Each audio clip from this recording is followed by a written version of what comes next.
Good morning, everybody, and welcome back to The Walk. Today is Thursday, January 30th, and we were just talking about the fact that yesterday we talked about the fact that if we're depending on our righteousness, we are not truly righteous. We are not going to make the cut.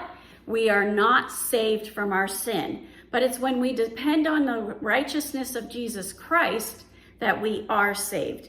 And that brings us to Ezekiel 33, verse 14. And it says, "Again, though I say to the wicked, you shall surely die, yet if he turns from his sin and does what is just and right, if the wicked restores the pledge, gives back from what he has taken by robbery, and walks in the statutes of life, not doing injustice, he shall surely live, he shall not die."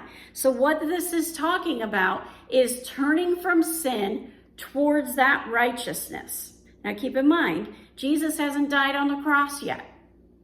So these people that are living in wickedness, they get a credit when they turn away from that wickedness.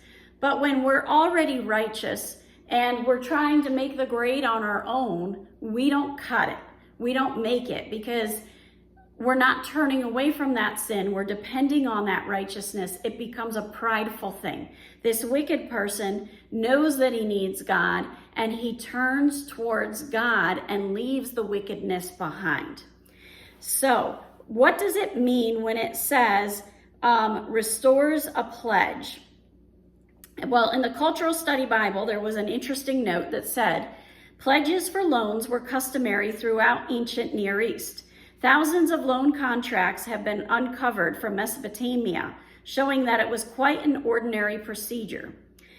At Terka in Middle Bronze Age Syria, a certain Puzarum made a loan at the local temple of the sun god Shamash.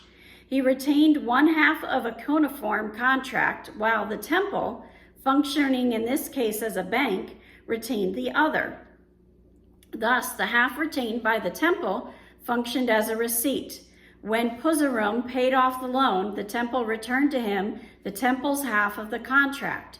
The return of the pledge by a repentant, wicked person suggests that an oppressive debt situation was resolved with the debt being forgiven. So this is all about the debt that we owe because of our sin, and the fact that when we turn to God and we rely on Him, we have that relationship with Christ, that salvation's available for us.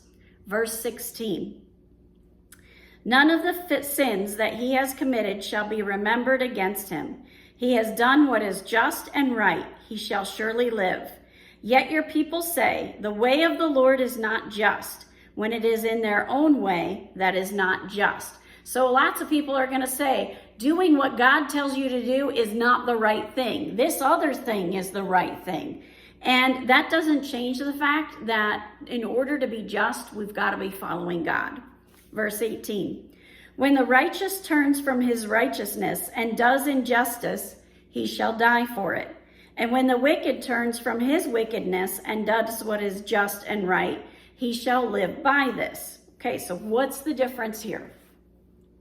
You've got the righteous, they're turning away from their righteousness and living in wickedness. They already know what it's like to have that righteousness, and they've turned their back on it. On the flip side, you've got the wicked ones, and they turn from their wickedness and go to the righteous side. One of them is moving closer to God, and the other one's moving further away from God.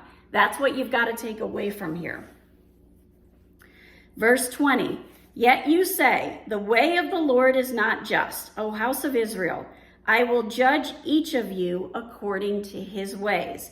So why is Ezekiel being called to be this watchman? He's being called to be the watchman because he's to call out to these people that, they're living in this righteousness, but then they're falling back into wickedness, righteousness, wickedness, righteousness, wickedness. He's saying you need to cling to that righteousness and keep yourself on that straight and narrow path.